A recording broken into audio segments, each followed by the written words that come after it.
Hello friends, आप सब कैसे हो? आई होप आप अच्छे होंगे।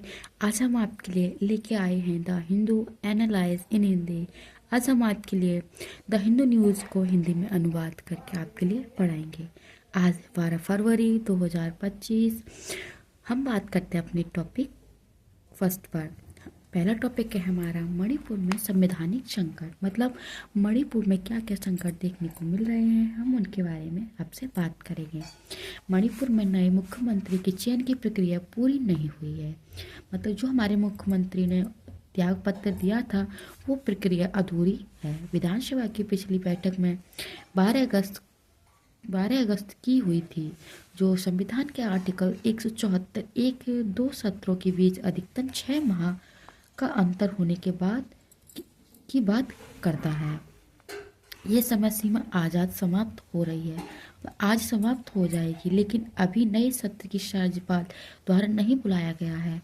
संविधान ऐसे होने पर कोई आगे का मार्ग नहीं बताता है कि 2002 में सुप्रीम कोर्ट ने गुजरात में स्पष्ट किया था कि 6 माह में सत्र ने होने से विधानसभा भंग नहीं हो सकती। मतलब ये गुजरात में ऐसा कानून लागू हुआ है कि 6 माह की सत्र अगर ना होने से विधानसभा भंग ना होती है तो उसका इतना ज़रूरी नहीं है। अब हम बात करते हैं एआई और नौकरियां।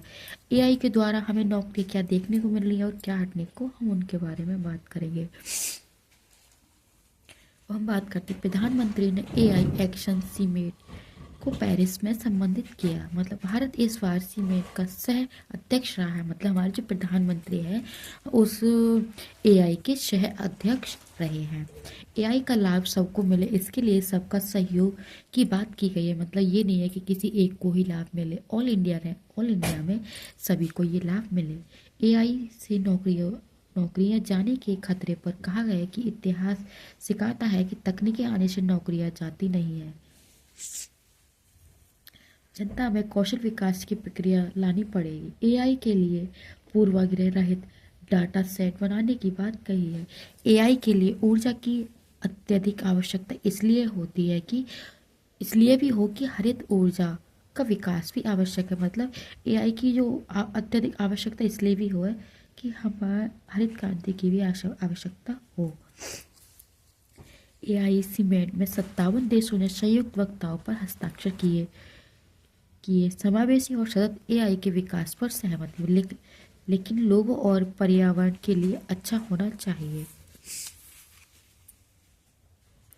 57 देशों ने हस्ताक्षर किए, लेकिन अमेरिका और यूके ने हस्ताक्षर नहीं किए एआई की और नौकरियों के बारे में। अब हम बात करते हैं अपने थर्ड आर्टिकल पे, अमेरिका और रिश्वत का कानून।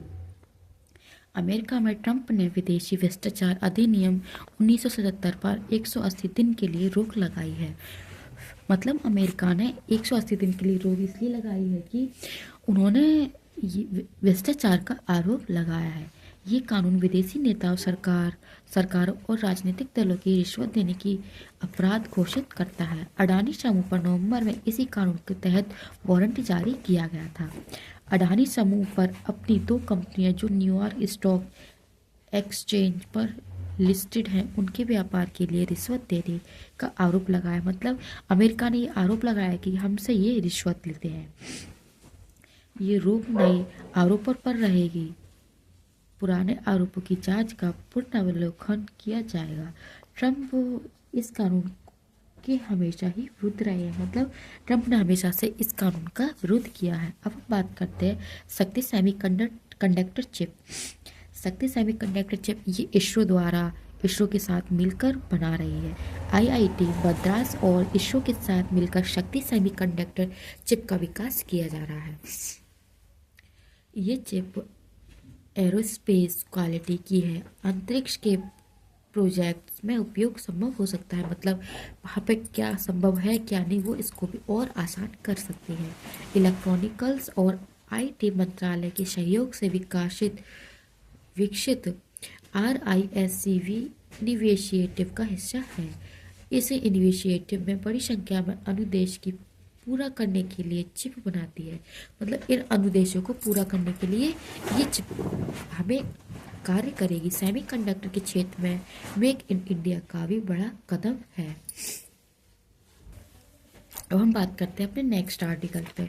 हवाई क्षमता का विकास, मतलब कितना कितना विकास हो सकता है और कहाँ कहाँ किया गया है। भारतीय वायुसेना के अध्यक्ष AP सिंह ने हिंदुस्तान एरोनॉटिक्स लिमिटेड की स्वदेशी विमानों के विकास की गति से नाराजगी जताई है। मतलब जो हिंदुस्तान के AP सिंह हैं, उन्होंने एक नाराजगी जताई है कि फरवरी में 11 तेजस विमान देने का वादा था, लेकिन अभी तक वो तैयार भी नहीं हुए हैं। मतलब जो वादा उन्होंने किया था वो वादा अभी तक नहीं निभाया है, इसलिए वो नाराजगी जाहिर कर रहे हैं। कहा कि सिर्फ पुराने विमानों में सॉफ्टवेयर या लुक बदलने से भी वे नए नहीं हो सकते, मतलब वो पुराने ही रहेंगे। अब HAL ने सप्लाई चेन की समस्या के कारण देरी की बात की स्वीकार। रूस की सरकारी रक्षा निर्यात कंपनी ने भारत के साथ मिलकर Su-57 यान बनाने का प्रस्ताव दिया